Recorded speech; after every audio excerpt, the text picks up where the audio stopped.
कि जब किसी का अंतिम संस्कार होता है तो लकड़ियां रखने के बाद वहां पीछे मुड़ के नहीं देखना होता।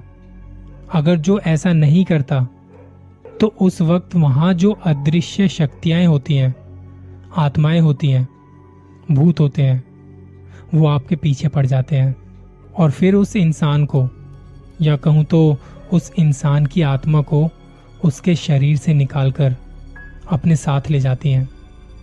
सूरज एक नौजवान लड़का जो अपने किसी रिश्तेदार का अंतिम संस्कार करके घर वापस लौट रहा था, और सूरज कभी ऐसी बातों को नहीं मानता था। सूरज को उस वक्त ना जाने क्या हुआ, उसका मन किया, उससे रहा नहीं गया पीछे देखे बिना। उसमें उत्सुकता थी वो जानने की कि पीछे क्या है, आखिर क्या हो सकता है ऐसा करने पर। आप जब ये पूरी कहानी सुनेंगे तो आपको अंदाजा जरूर हो जाएगा और फिर कभी ऐसा करने के बारे में सोचेंगे तक नहीं। सूरज, जिसकी उम्र 16 साल की थी, वो अपने गांव छुट्टियां मनाने के लिए गया हुआ था। सूरज जो था वो हमेशा से शहर में रहा था। उसे गांव के रहन सहन और भाषा का जरा भी अंदाजा नहीं था, और इस गांव में आना उसका लगभग 7 सालों बाद हुआ था। सोचा था कि पूरे 1 महीने रहकर जाएगा। अपनी पूरी तैयारी के साथ आया था। थोड़े टाइम पहले तो उसके 10वीं के एग्जाम खत्म हुए थे, और जैसा कि एग्जाम के बाद लंबी छुट्टियां मिलती हैं और 10वीं के बाद तो थोड़ी ज्यादा ही मिलती हैं। सूरज के गांव का नाम ठीक से तो याद नहीं, पर कोई पहाड़ी गांव था उसका। ज्यादातर समय उसका घर से बाहर ही बीतता था, खेल कूद में लगा रहता था। कुछ दिन यूं ही मस्ती मजाक में बीत गए, पता भी नहीं चला। एक दिन उसके मोहल्ले के एक बुजुर्ग व्यक्ति, जिनकी उम्र लगभग 75 के आसपास थी, किसी कारणवश उनका निधन हो गया। गांव में जो मोहल्ले होते हैं ना, वहां पे जो कनेक्शन होता है, या कह लो कि बॉन्डिंग बहुत अच्छी होती है शहरों के मुकाबले। तो जब उन बुजुर्ग व्यक्ति का निधन हुआ, उसके बाद उनके अंतिम संस्कार की विधि शुरू हुई और शमशान ले जाने की तैयारी शुरू हुई। सूरज को शुरू से ही भूतों की कहानी में बड़ी दिलचस्पी थी, लेकिन उसे विश्वास बिल्कुल भी नहीं था। जब कभी कोई उसे ऐसी कहानी सुनाया करता तो वो इन सब बातों को फालतू बातें या बकवास कह के मजाक बनाया करता था। सूरज ने बहुत से लोगों से सुना था और कुछ इंटरनेट पर भी पढ़ा था कि शमशान में भूत और आत्माएं होती हैं, और उसे कभी किसी की अंतिम यात्रा में जाने का अनुभव भी नहीं था। और वैसे भी वो छोटा बच्चा था तो उसका वहां क्या काम। लेकिन इस बार वो जिद करने लगा और उसे वहां पर जाके ये प्रक्रिया देखने की उत्सुकता थी। हालांकि इसमें उत्सुकता जैसी तो कोई बात थी नहीं, लेकिन वो शायद इस बात को लेकर बड़ा एक्साइटेड तो था। अब जब अंतिम संस्कार की विधि के लिए जैसे ही ट्रक में उस शव को रखा गया तो सूरज भी उस ट्रक में चढ़ गया। वैसे तो वहां और भी लोग थे, पर उस भीड़ में वो भी चढ़ गया। अब ट्रक चलने लगा और सूरज की नजर बार बार उस शव पर जा रही थी। सूरज के दादाजी भी उसी ट्रक में थे, तो उन्होंने उसे देखा और कई बार इस बात को लेकर टोका भी।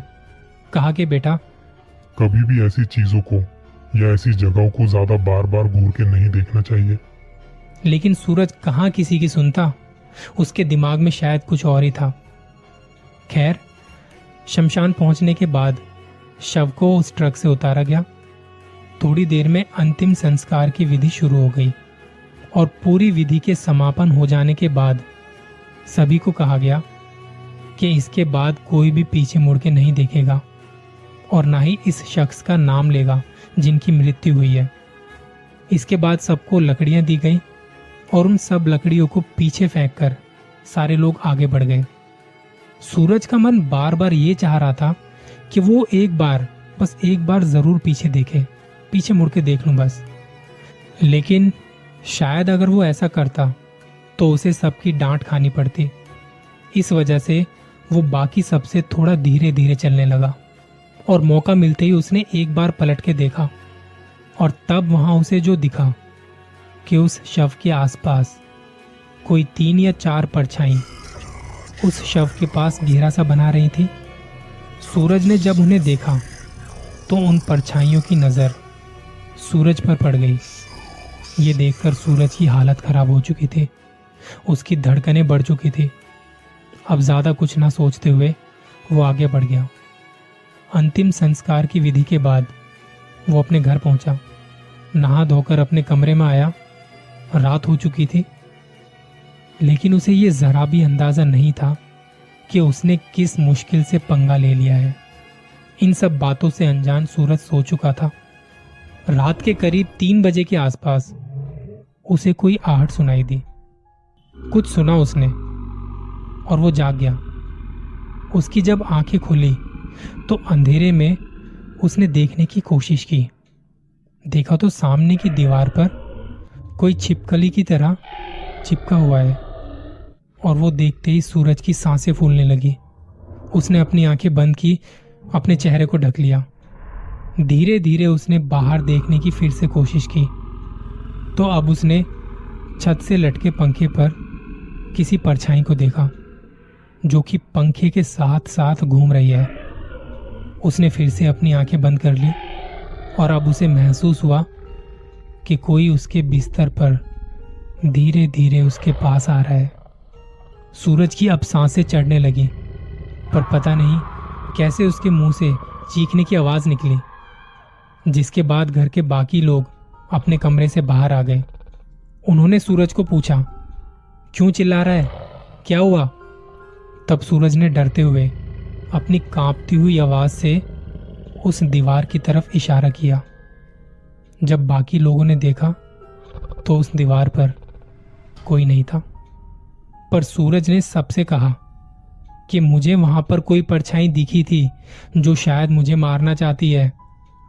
दादाजी ने सूरज को देखा और कहा, मैंने तब वहां उस ट्रक में तुम्हें मना किया था ना कि कोई जरूरत नहीं वहां जाने की, पर पता नहीं क्यों तुम्हें तो बस वो देखना ही था। वहां जाके तुम्हें डर लग रहा है, इसलिए सोने के बाद सपने डरावने आ रहे हैं तुम्हें। लेकिन दादाजी ने किसी तरह उसके पास बैठ के उसे सुलाने की कोशिश की और सुला दिया, जिसके बाद सूरज को भी लगा कि शायद ये उसका वहम हो। अगले दिन उसके मन में अभी भी वही सब चल रहा था, लेकिन दिन में ऐसा कुछ भी नहीं हुआ। पर अब वो डरा हुआ और सहमा सा रहने लगा। जैसे जैसे रात होती तो उसे इस खौफ का एहसास होने लगता। रात को खाना खाकर वो जल्दी सो गया, लेकिन ये सिलसिला यही नहीं थमा। तकरीबन आधी रात को फिर से यही सब हुआ।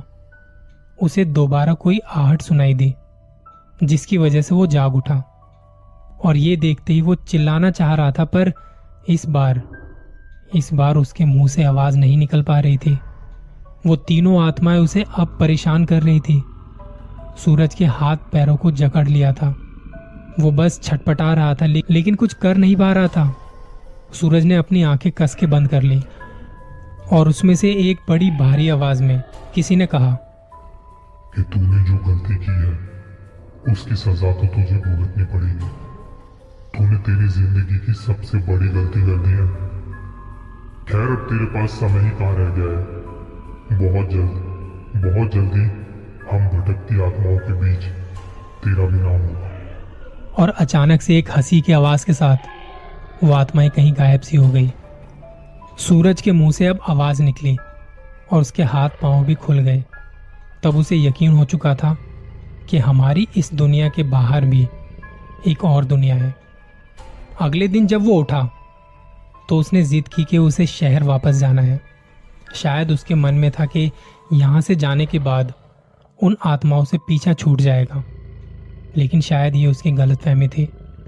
शहर पहुंचने के बाद कुछ दिनों तक तो सब कुछ सही रहा, लेकिन धीरे धीरे वो चीजें फिर से होने लगी।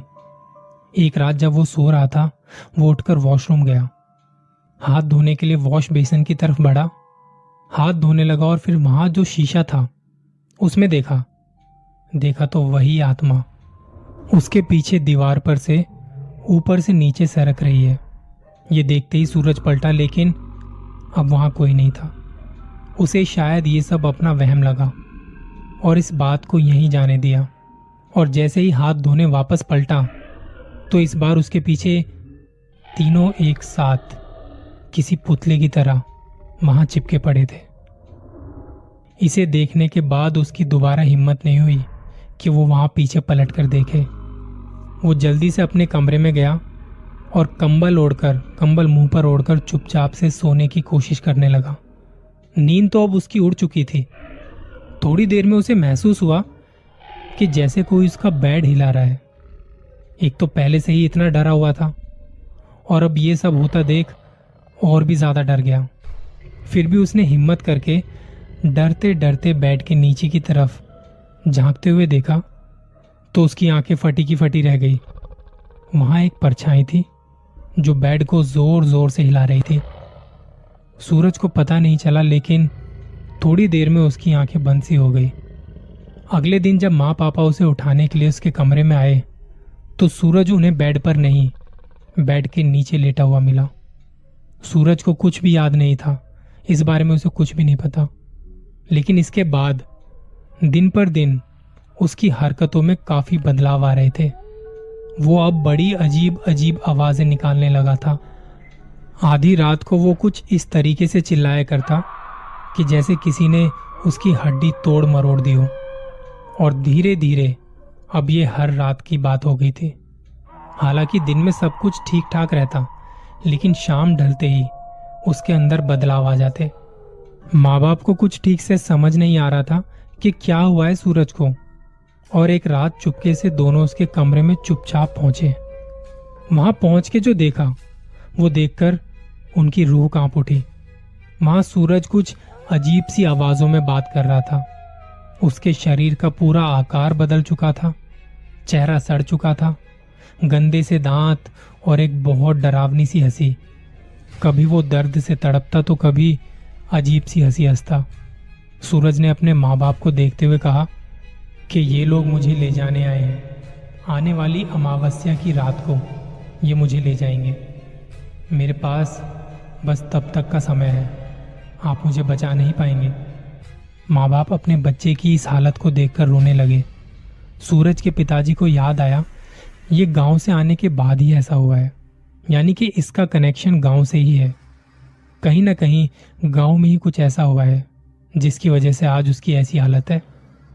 जैसे तैसे रात निकली। अगले दिन जब सूरज नॉर्मल था, क्योंकि वो दिन में नॉर्मल सा रहता था, तब माँ पापा ने पूछा कि तूने गांव में जाकर कुछ खाया था या कहीं गया था, किसी का मजाक बनाया था या कुछ ऐसा जो तुझे करना नहीं चाहिए था। सूरज थोड़ी देर बिल्कुल चुप रहा, लेकिन जब उसने दिमाग पे और ज्यादा जोर डाला तो उसे याद आया और ज्यादा देरी ना करते हुए सब कुछ सच बता दिया। जिसके बाद माँ बाप ने यह तय किया कि इसे इन बुरी ताकतों से छुटकारा सिर्फ गांव में ही मिल सकता है। दोनों ने सोचा कि अब गांव निकलना चाहिए, लेकिन इसे वहां लेके नहीं जा सकते, क्योंकि सफर में उसे कुछ हुआ तो जान पर बनाएगी। एक रात माँ पापा ने जाने से पहले जब सूरज सो रहा था, तब उसे उसके बेड से बांध दिया था कि कहीं गलती से वो खुद को कोई नुकसान ना पहुंचा दे। अब ज्यादा समय बर्बाद ना करते हुए उसके माँ बाप गांव के लिए निकले और वहां पहुंचकर दादाजी को सारी बातें बताई। सारी बातें सुनकर दादाजी ने कहा, ये तो बड़ी खतरे वाली बात है बच्चे के लिए। एक काम करते हैं, एक आदमी है जिसे मैं जानता हूँ, यहाँ किसी को भी कोई दुख तकलीफ होती है तो सब उसी आदमी के पास जाते हैं। अब समय बर्बाद ना करते हुए उनके पास वो तीनों पहुंचे। जहां ये लोग गए थे, इनका नाम था गौरी शंकर। वो एक पंडित थे जो शमशान में पिंड दान वगैरह करते थे, वहां पर यज्ञ वगैरह भी करते थे। उन्हें जाकर बताया सूरज के बारे में, तो गौरी शंकर जी तभी उनके साथ चलने को तैयार हो गए। जब ये लोग घर पहुंचे तो वहां का माहौल डरावना और काफी उथल पुथल भरा था। सूरज अपने कमरे में नहीं था। बाहर आके दूसरे कमरे में देखा तो पंखे से उल्टा लटक रहा था। गौरी शंकर जी ने पहले तो उसे थोड़ी देर देखा और फिर गंगा जल उस पर छिड़का, तब जाके वो नीचे आया। पंडित जी ने कुछ मंत्र वगैरह का जाप किया, घर का शुद्धिकरण किया गया, जिसके बाद सूरज के अंदर जो आत्माएं थी वो अजीब तरह से तड़पने लगी। पंडित जी ने अपनी पूरी ताकत लगाई और पूरी ताकत लगा के सूरज के शरीर से उन आत्माओं को बाहर किया। मंत्र वगैरह पढ़ते पढ़ते उन्होंने उन आत्माओं को एक लोटे में कैद कर दिया और वो लोटा बंद कर दिया, उसे लाल कपड़े से ढक दिया। पंडित जी ने ये सब करने के बाद सूरज के माता पिता और सूरज से कहा, जिस तरह इंसानों का मान सम्मान होता है उसी तरह आत्माएं भी इसे महसूस करती हैं। इसलिए जब किसी शव का अंतिम संस्कार किया जाता है तो उसके साथ जो वहां आसपास और भी आत्माएं होती हैं वो उस शव की धुंध के जरिए मोक्ष तलाशती हैं। उस वक्त अगर किसी की नजर इन पर पड़ जाए तो उनका वो मकसद पूरा नहीं हो पाता। इसी वजह से सूरज से बदला लेने के लिए वो आत्माएं यहां तक आई थी। अगर ज्यादा देर हो जाती तो वो इसकी आत्मा को शरीर से खींचकर अपने साथ ले जाते। सूरज ये सुनते सुनते बेहोश होकर गिर पड़ा, लेकिन कुछ समय बाद उसे होश आया। उसे अपने किए पर बहुत ज्यादा शर्मिंदगी महसूस हुई। तब गौरी शंकर जी ने उसे एक धागा बना कर दिया और कहा, इसे हमेशा अपने पास रखना। कहते हैं ना कि अंधविश्वास तब तक ही रहता है जब तक कि खुद के साथ ना घट जाए। इस कहानी से एक सीख मिलती है कि हमें हर चीज की इज्जत करनी चाहिए। कहने को तो भगवान भी हमें नहीं दिखाई देते, लेकिन फिर भी सबके घरों में मंदिर होते हैं जिस पर शायद सभी का विश्वास होता है। आप बताइए, आप कितना विश्वास करते हो इन चीजों पर? और हाँ, अपना ख्याल रखिएगा।